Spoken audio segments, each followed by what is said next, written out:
I'm Kathryn Zox, your social worker with a microphone, and you're listening to The Kathryn Zox Show. And joining me today is Pamela Kelley, author of Nantucket's Second Chances. Claire Shipman once had the life everyone envied, a respectable marriage, a beautiful home in Manhattan, and a future that seems perfectly planned. But after a painful separation leaves her starting over, she returns to the Nantucket island she once called home. Now, a single mother to a teenage daughter and facing the unexpected reality of a surprising pregnancy. As she settles back into the island's familiar rhythms, Claire reconnects with family, old friends, and the community she left behind. Pamela Kelley shares this story about resilience, reinvention, and the transformative moments that lead to life's most meaningful second chances. She's a USA Today and Wall Street Journal bestselling author of women's fiction, family sagas, and suspense. And readers often describe her books as feel-good reads with people you'd want as friends. Welcome to the show, Pamela. Nice to have you on this morning. Thank you so much for having me. Great to have you. Okay, so Nantucket. Nantucket is a great place to feel good, right?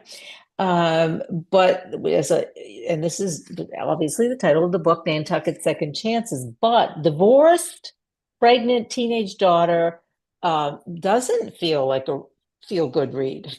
So let's talk about that. Yeah, well, if things get better, In she's, good places, yeah. yeah, I mean, she's from Nantucket. So when her world blows up, her mother and her childhood friends are like, just come home, regroup, um, and figure out where to go from here. And her daughter follows her. And the whole thing is a summer of just kind of reevaluating where she fits in the world and starting over. And what a good place to do it. What a great place to do it. Yeah, I've been there a couple times. It's beautiful. Yeah, it's a great environment, a nurturing, I guess you'd call it, and very high end, upscale place, right? Environment.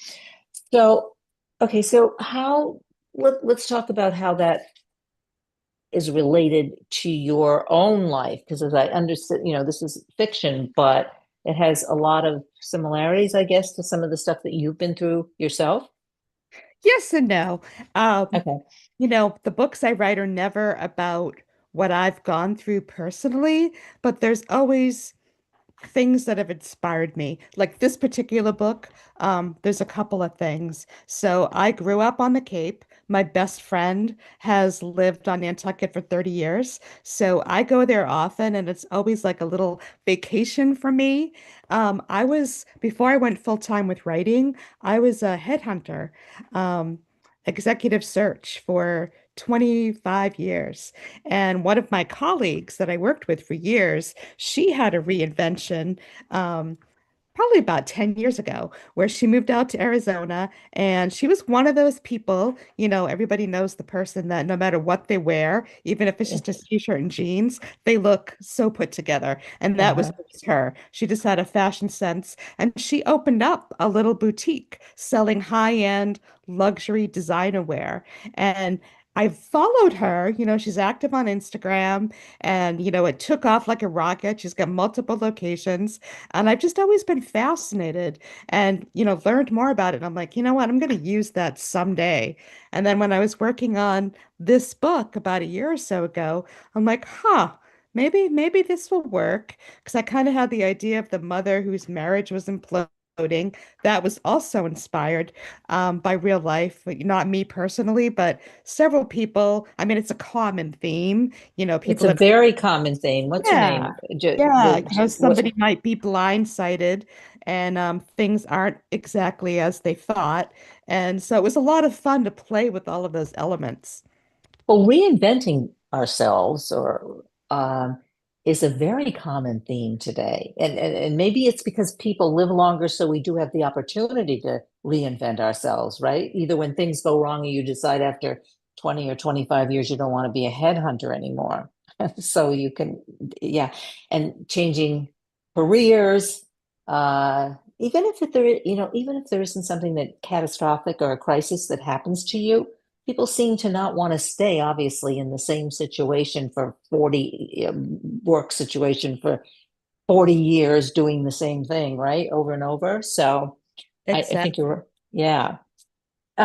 So second chances, reinvention, and midlife. What do you call midlife? Let's, Midlife, it can vary anywhere from, you know, s depends on when things happen, but I've seen people have a midlife crisis in their 30s, when they're just trying to yeah, figure out, oh, is this where I thought that I would be? Or I've seen it happen, in their 50s. I see it happen when people are about to retire and their whole life changes, maybe not the way that they thought they would. So it can happen at any time, I think.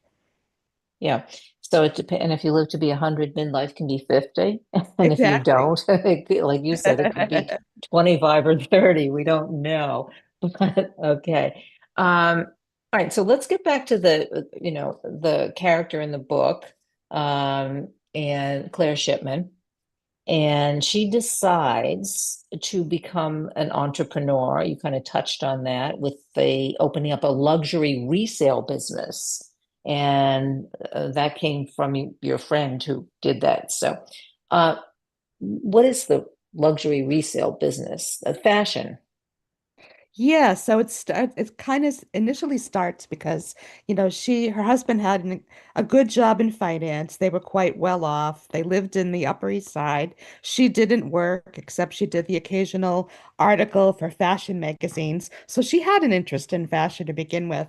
When she came back to Nantucket, one of her childhood friends says, "Why don't you come along to our book club?" And at the book club, she's feeling bad that day. So you have ups and downs, and it was a down day. So, what makes her feel better? She grabbed one of her favorite Hermes bags, and brought it with her. And at the party, just jokingly, somebody asked her how the job search is going. And on Nantucket or even Cape Cod in March, there's no jobs. Nobody's hiring. It's hospitality related. And so it hadn't been going well. And she just made the joke. She's like, oh, if things get bad, I can always sell off something from my closet. And one of the, she's joking, but one of the girls, glances at her bag and she's like, well, if you're interested in getting rid of that, I'll buy it today. And they all laugh, but then she's like, well, I'm actually serious. And that just gets her thinking. And, when she goes home, she does some research and she realizes, and this is something that I found fascinating in my research, you might buy a bag, pay 10, $12,000 for it, and that's a lot of money, but they only make a certain amount of different styles and different colors. So oftentimes, some of these really rare bags can be worth more on the resale market, like double the price even. So she does the calculations and she's like, I only actually need to sell a bag or two a month and I can pay my bills. Yeah. So it kind of goes from there. Well, we don't want to give away the whole story, obviously, but we want readers to get that on their own. Um, I'm going to get back also to the second chances because I started touching on that. But if the second chance is something that you choose yourself, like which is what we were talking about, you decided to change professions, or that if it's something that happens and it's an unchosen change, you're forced into it. What do you think the implications are for either one of those things? Like in the story, or in the book, she had some pretty, I don't want to say catastrophic, but very difficult situation that she was in, and so she was forced to change. But what if is it a different transition if you're forced or you're just make that choice on your own?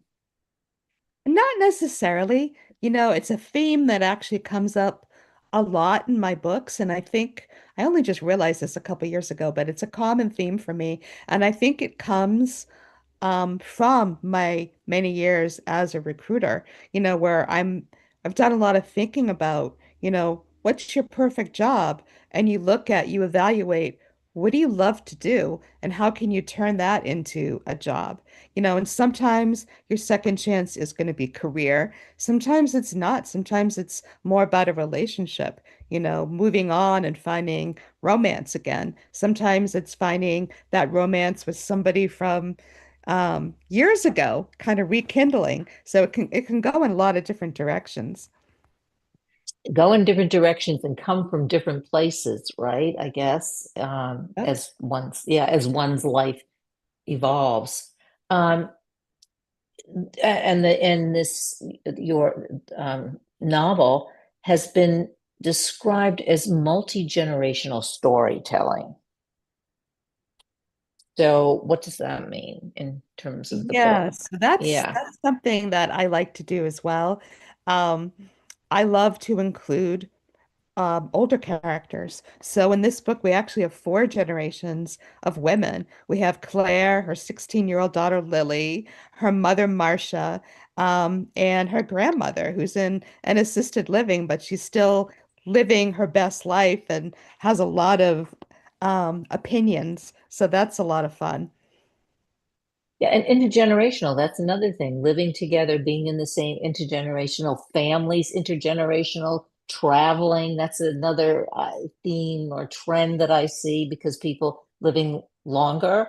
You've got grandmother, mother, daughter, granddaughter, even great granddaughter, let's say. But yeah, and that the grandmother in your story, what about, I mean, living in an assisted living facility but still living her best life? How do you do that?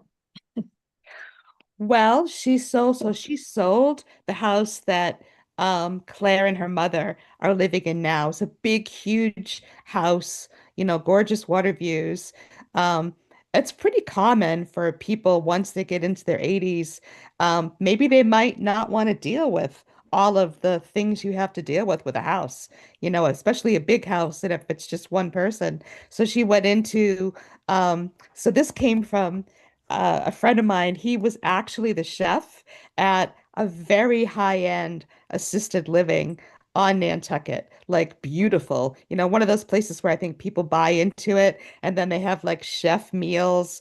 And it's just a wonderful lifestyle. So that's where she is. And she's got friends there and she's got a very active social life. So it's not a nursing home. It's a nice, easy lifestyle.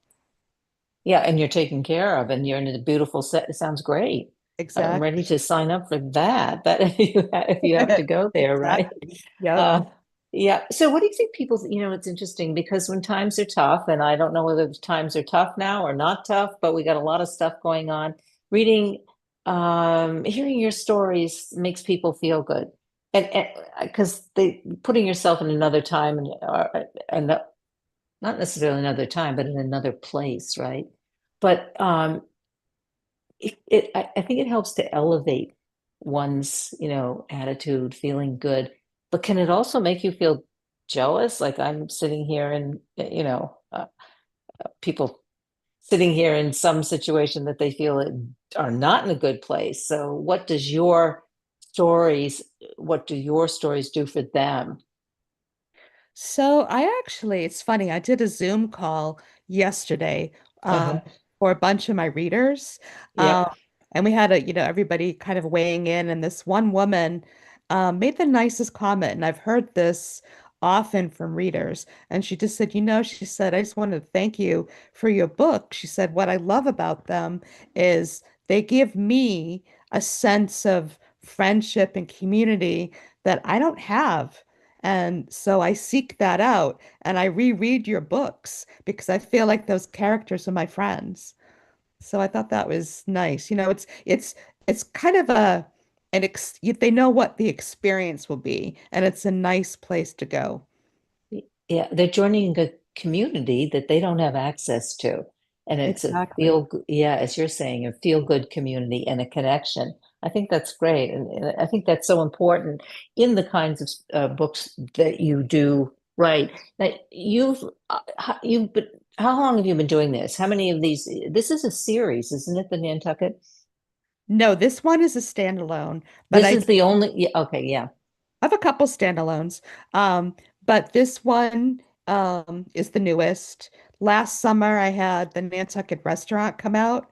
That was meant to be a standalone, but they asked for more.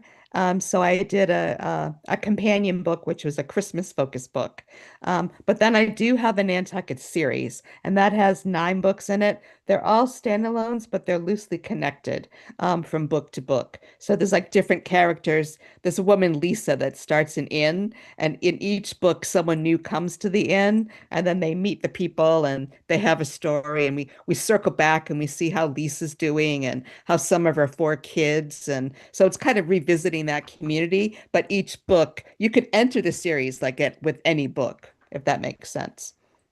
And do you feel, what about the pressure to write these stories, these books? Well, it's my job. Is okay. Pressure wise, what would you say? A headhunter or this? What do you get? Obviously, you get something different from either one of those Yeah, professions. Yeah. very, very, very different jobs. With it's interesting with headhunting, I actually worked, it was a 100% commission job.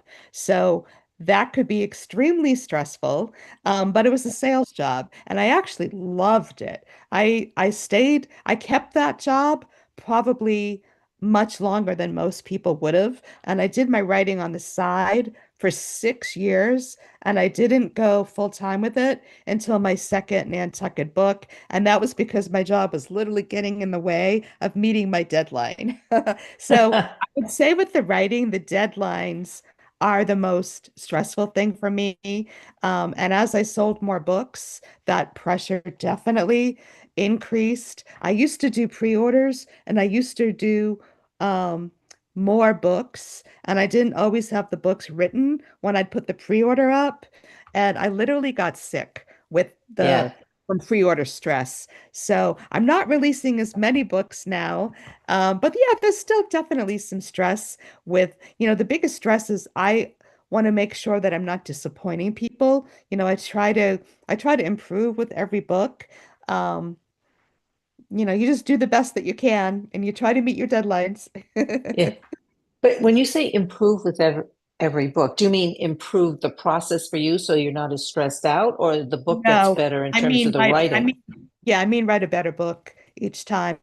Try to just keep improving in all ways. Write a better story, maybe have more attention or more exciting plot or different characters. Just, keep challenging myself, but keep providing a better experience for the reader too. Do you ever feel like after you finish the book and it's selling, like, oh, I should have done this with the book. I should have done that. I mean, is there any of that kind of stuff? Or, okay, I did it, I finished it, I'm selling it, it's over, on to next. Um, that usually happens in the middle of the book, which is interesting. So this process doesn't change with every book. I start the book all excited about the idea. I get about 100 pages into it, and then I think it's the worst thing I've ever written. How am I ever going to get to 80 or 90,000 words? What will I do with these people? What was I thinking? But I know now. See, I did that like 5 times before I finally finished a book way back when. And now I know I have to just push through. It's never as bad as I think it is. And usually by the time I get to the 2/3, 3/4 point, then I'm like, oh, I could keep going with this. I don't know if I'll be able to wrap it up at 90,000 words. It's just so it happens every single time.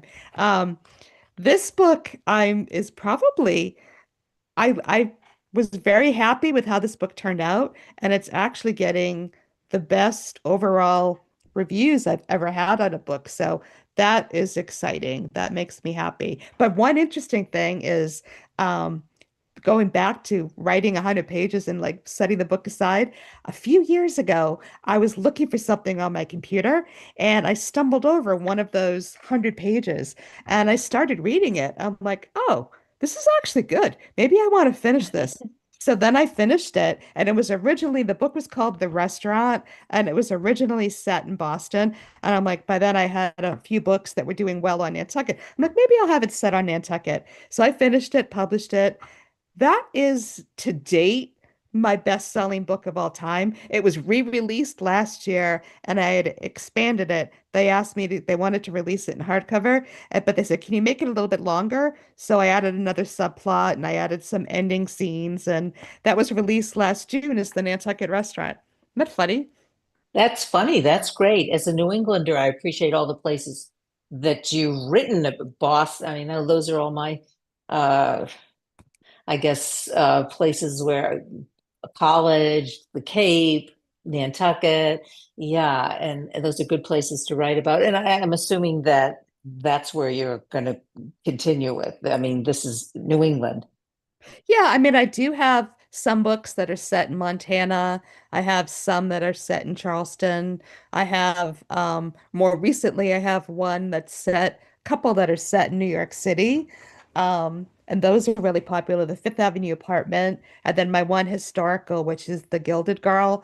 Those are both set in New York City. And I'm working on a sequel to the Fifth Avenue Apartment called Fifth Avenue Summer that will be set in New York City as well. And I have one here in Plymouth, that where I live, Plymouth Undercover. And that was so much fun because I got to mention all my favorite restaurants.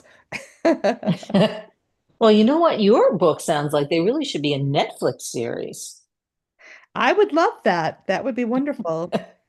I mean, they're perfect. The settings, restaurants, fashion, all of those kinds of topics. I love it. It's great. We only have a couple minutes left, so just give us platforms to go to, websites where we can find out more about the books and about you and Sure. what's coming So next. Yeah. my website is PamelaKelley.com. I'm on Instagram. I'm pretty active on Instagram. That's where I attempt to do videos. Like I'll do like Nantucket videos, women videos. I'm attempting to do some food videos. I need to get better at Mm. I have a really active Facebook reader group, so I would encourage anybody to join that group. It's a private group, and it's just a super nice group of readers that love to talk about books and food and movies. And my books are available all the online retailers. And what I'm working on now is next summer's book, which is a mother and daughter, also set on Nantucket. The mother is a bit of a diva, kind of like a cross between Ida Garten and Elizabeth Taylor. She's a celebrity chef, and her daughter works in finance in Boston, and she's going to have a little bit of a career pivot. I love the themes, love the book. As I guess I said in the beginning, great summer reads, uh, whether you're going to Nantucket or not. But Pamela Kelley, thanks so much for being on the show today. Thank you so much for having Yeah, great talking to you. Yeah, thank you.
I'm Kathryn Zox, your social worker with a microphone, and you're listening to The Kathryn Zox Show. And joining me today is Dr. Angelica Perez Litwin, author of The Great Unraveling, The Silent Crisis of High Achievers and the Path to Career Harmony. For many high-achieving professionals, success has come at a devastating cost. They have built impressive careers, earned the titles, and achieved the goals they were told would bring fulfillment. Yet, behind the polished resumes and outward accomplishments, many are exhausted, emotionally disconnected, and unable to stop working, even when work is damaging their lives. Clinical psychologist Dr. Angelica Perez Litwin reveals why achievement never seems to be enough and how to break the career distress response cycle that traditional solutions fail to address. She has a PhD in clinical psychology from Fordham University, MBA from Clemson, and a BA from Columbia. And her work has been featured by the Today Show, NPR, CNN, Forbes, PBS, and many others. Welcome to the show, Doctor. Thank you so much, Kathryn. So happy to be here. Great to have you here. Okay, so we're going to be talking about people who are emotionally disconnected, unable to stop working when work is damaging their lives. And this is not burnout. This is career distress response, right? That's the cycle. Yes. So actually, yes. Yeah, go ahead. Go. I'm so sorry, Kathryn. So just to make sure, so these individuals are not emotionally disconnected. They're actually very emotionally connected. And this is where the difference between burnout and career distress response come in. So I just wanted to mention that just right off the bat. Oh, yeah, that's key. Okay, so let's talk about the difference in emotionally connected and burnout and let's get more into that. What is the difference? Because people describe it usually as burnout. I'm exhausted, I'm tired, I'm, overworked, but that's different. That's right. So the Great Unraveling, the book, is really about a pattern, a clinical pattern that I have studied, witnessed, and treated for about 20 years. I've been in private practice for about 25 years in New York and now in South Carolina. And I've been over the years, I was seeing these pattern of behaviors and experiences in the workplace of distress that really did not fit the model of what we understand burnout is. And so I started putting the pieces together. These are individuals that are very emotionally invested in their work, in performance and achievement. They have a really hard time turning off. Their nervous system gets triggered by work moments or things that happen at work. They can't shut off their mind from thinking about work. And when you think about burnout, or the traditional definition of burnout, is that burnout is fundamentally a depletion situation. It's really what happens when chronic stress, whether it's in the workplace or as a caregiver, really overtakes and it makes you become cognitively, mentally, and emotionally and physically exhausted.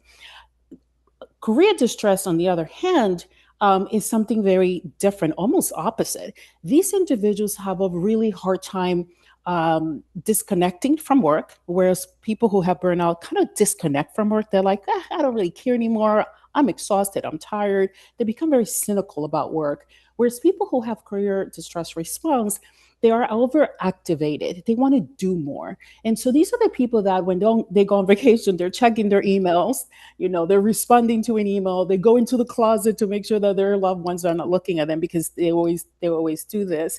And so there's this hyperactivation that happens with career distress response, whereas burnout is more of a shutdown.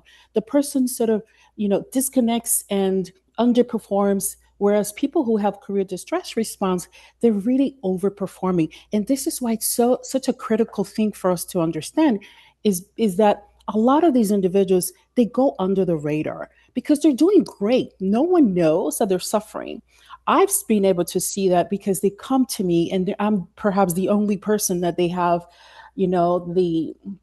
the courage to share how unraveled they feel inside. And so I've been fascinated by this, and I really felt compelled to write a book about this and kind of unveil what's happening beneath modern success. So these people are really high achievers, doctors, lawyers, business people, and they feel that Absolutely. they have to keep on going and become more and more successful. And that comes, as you describe in your book, from a certain place. It happens very often to first generation people who went to college or became a doctor for the first time, and they feel the pressures from family, or that they need, it's really important that they achieve. So I want to talk about some of those pressures. Women have, we have to prove ourselves and we have to be successful because we haven't had the opportunity we feel in the past. Let's talk about that. Absolutely. And that's a really good point for us to sort of clarify and dig into a little bit more. So, in the way that I understand this, because again, I'm a clinical psychologist and I've been trained psychodynamically, at the core of career distress response is something that I call career identity fusion. And it's a fancy way of saying that for whatever reason, and I'll tell you what the reasons are, our identity, for at least for these individuals, their identities has become very fused, very intimately tied to performance, to achievement, to titles, and that psychological fusion really what happens is it creates a nervous system activation in the workplace. So like a critical email or a feedback or a performance review that wasn't just exactly what you expected can really trigger the career distress response, which we'll go into a minute. I'll tell you more. So at the core then, if we're going to go back a little bit more and peel this onion, at the core of career identity fusion is typically a person that grew up in an environment as a child, in a family environment, where a lot of their self-worth or sense of security or emotional security or belongingness was very much tied to performance. And these could be very subtle moments. I'm not talking about trauma or necessarily neglect, but even a parent who kind of, turns around and makes good eye contact and smiles when the child always brings that A, or a critical parent that may make them feel bad or not seen because they're not performing, whether it's in baseball, or they're doing school, whatever that is. The child learned very quickly that in order for them to get approval from their parents, they need to mold. And so this sort of false sense of self starts, or functional self becomes activated. And these individuals tend to bring that self to the workplace, especially in workplaces where achievement is, again, very much an important part of feeling validated or promoted. And so it's an interesting dynamic, right? It's something that comes from early childhood, typically. But then there's all these other layers, like you mentioned, Kathryn. There's also the pressure to succeed because maybe you're the first person in your family that became a physician or an attorney, or you're the only female woman in a startup company where everyone else there is a man, right? So there's all these additional layers and pressures. But from what I have seen over the last 20 years, this is really something that is based on early conditioning around worthiness and performance and achievement. Do you think employers or bosses or institutions recognize those people and take advantage of them, or it's easy to take advantage of them because they see that? They see Oh, yeah. oh my God, Kathryn, you just touched exactly. You're good. Yes, yes, this is really what has happened. And whether this is unconscious or not, or this is something that it's intentional, I don't believe it is. But this is what happens in the book, in the Great Unraveling. I talk about the different types of environment that really trigger career distress response or trigger this career identity fusion that people feel.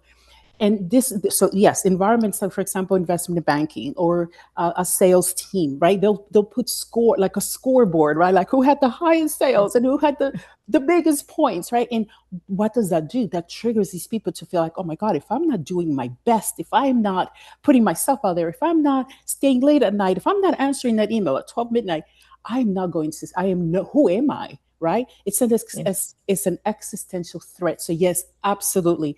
There are many work environments like medical residencies, for example, investment banking, as I mentioned, What other, I mean, there's just so many environments, that startups, communities, that they do that. Yes, that happens. That is the dynamic that happens in the workplace.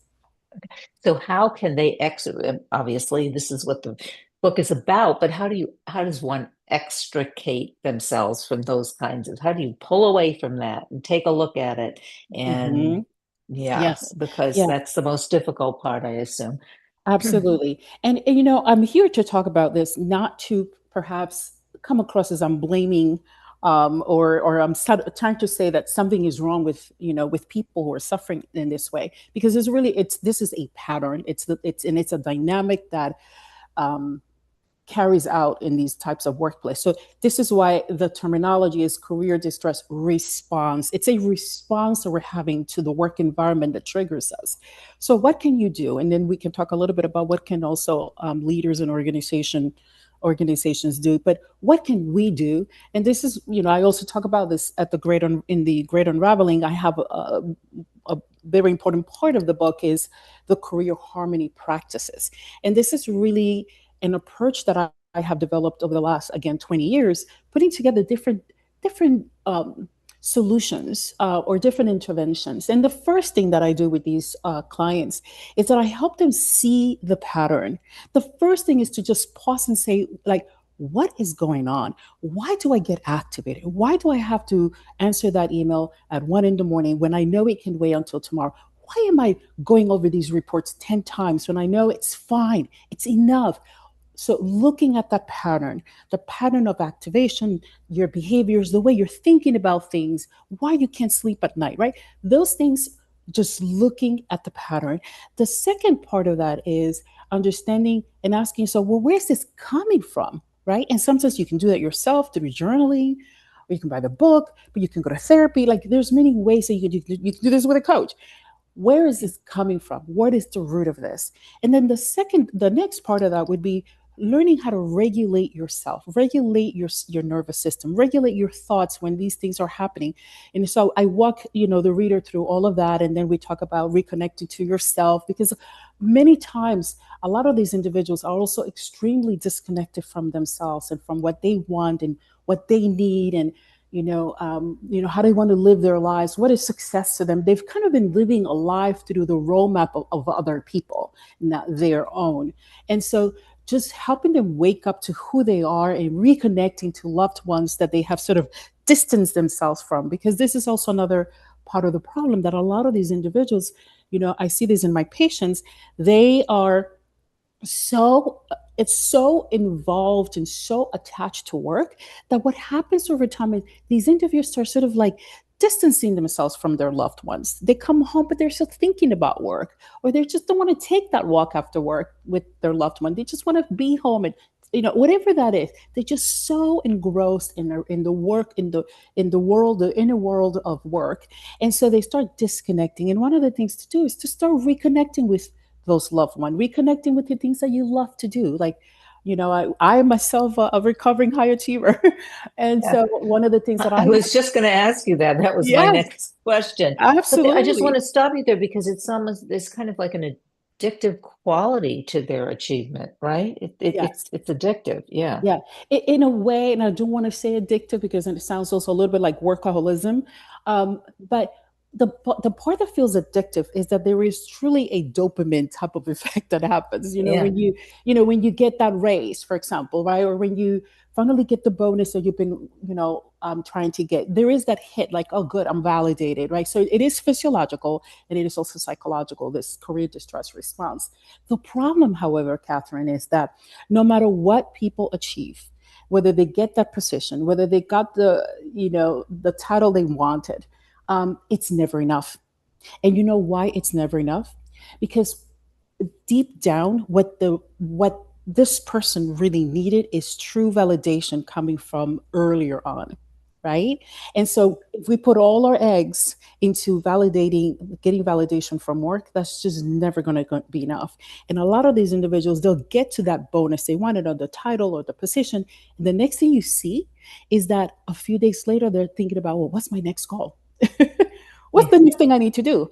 Because it's just never enough. And it is that emptiness that happens to them that feels so torturous and so it makes them feel so empty. And that's when I have them coming to me thinking that they're burned out, thinking that they're depressed, thinking that they're anxious. And if I was a regular therapist, I would be treating that as an anxiety disorder or perhaps mild depression, when what's really happening is that this individual's sense of self has been completely engulfed by work and their career. And we need to So sort of they identify with their work, with their absolutely, profession. And so what absolutely. happens to them when they maybe they get fired or they can't work in the same Mm, way that they have mhm. previously? Yeah, Yes, that's absolutely. Those are the disruptions that typically bring someone to me, whether it's through executive coaching or career coaching, or as a therapist. I'm both. Uh, Usually, a layoff is one thing that will totally trigger. It's like an existential threat to them.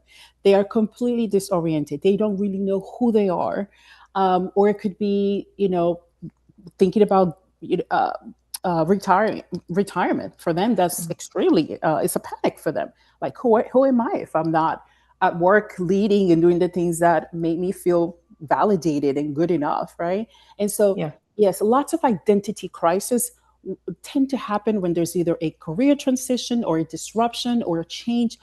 And in fact, even sometimes when there's a promotion, that's when I see a lot of people feeling very anxious because they're wondering, am I going to be able to prove myself in this new promotion, in this new position? So you're helping your patients, your clients redefine success and redesign their work. Not an Yes. easy thing to do. No, How do you do it? Give us the tools for that. Yeah. not at all.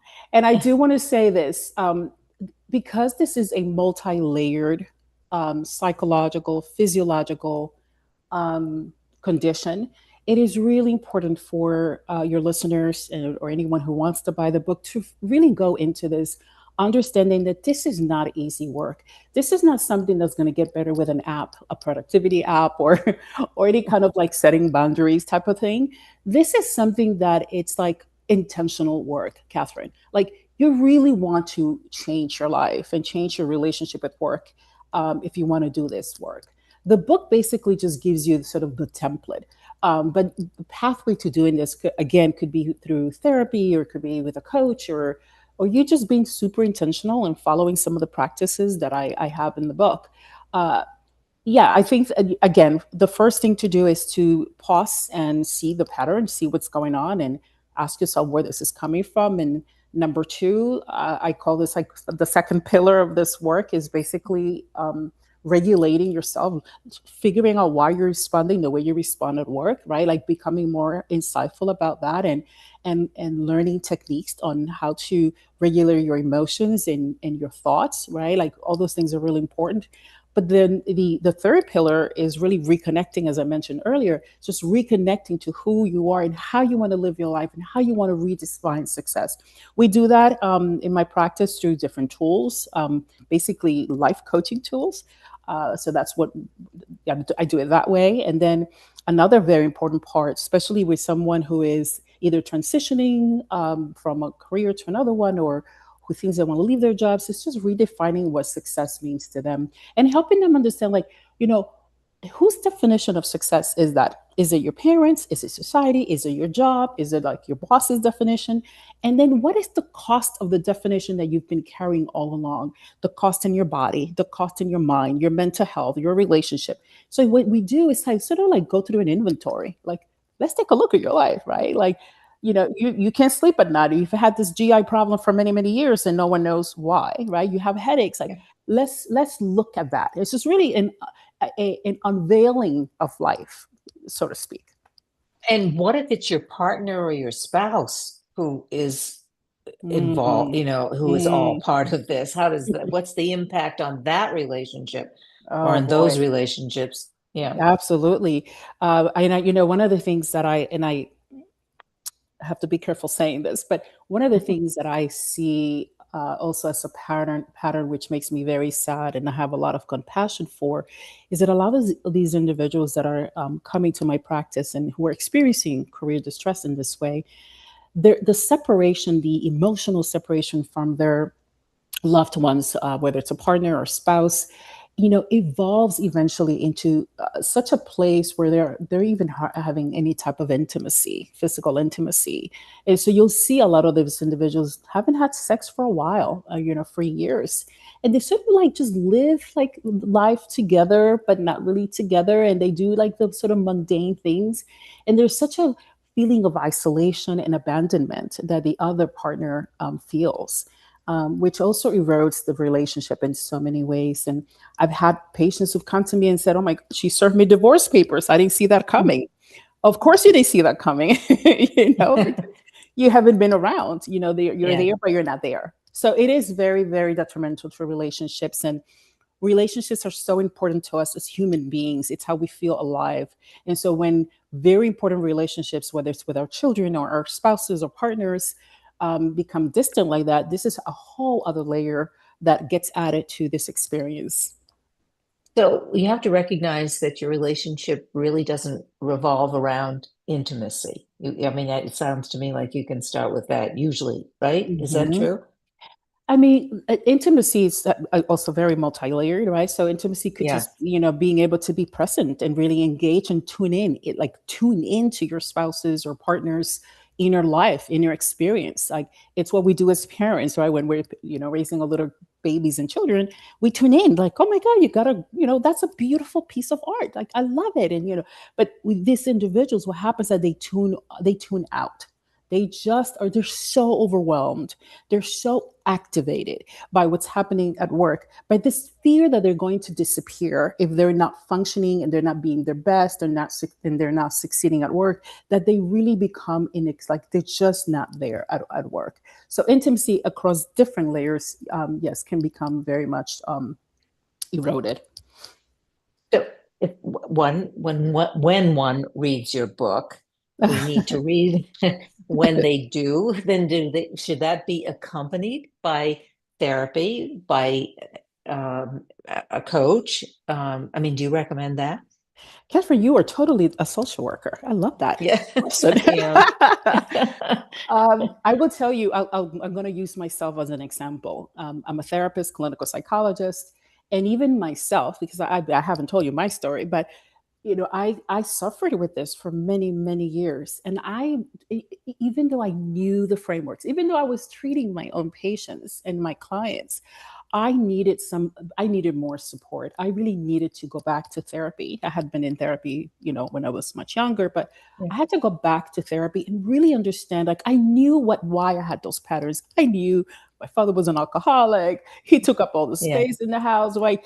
Like I was the little adult in family. I was the oldest daughter of immigrant families, high achiever, right? I understood the dynamics. So I knew the insight because I'm a therapist. I understand that, but I was having a really hard time going from insight to making changes. And so because of that, I did go back to therapy. And in fact, I did a little bit of inner child work. I know you know what that is. And Yes. so and that's how I was able to start liberating myself from all the pressures, all this idea that like my worth, who I was as a human being, as a woman, had to be tied to my performance and however many degrees um, I, I wanted to get, Yeah. So yeah, so And you something, have a lot of degrees, a and you lot know of why now. success, and yeah, all of that.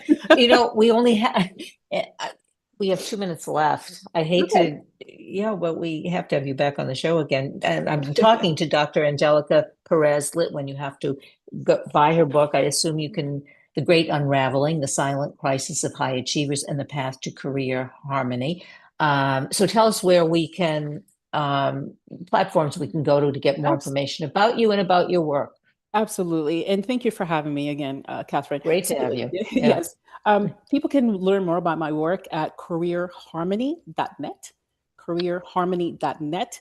And if anybody wants to email me, I respond to all my emails.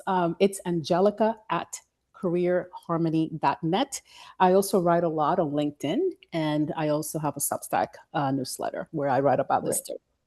Thank you so much. And don't respond to the emails at 1 o'clock in the morning, right? That's No. that's the lesson we learn. Yes, Yeah. yes, Calvin. Absolutely. I'm learning. Yeah. Take care. Okay, you too. Thank you. You're welcome.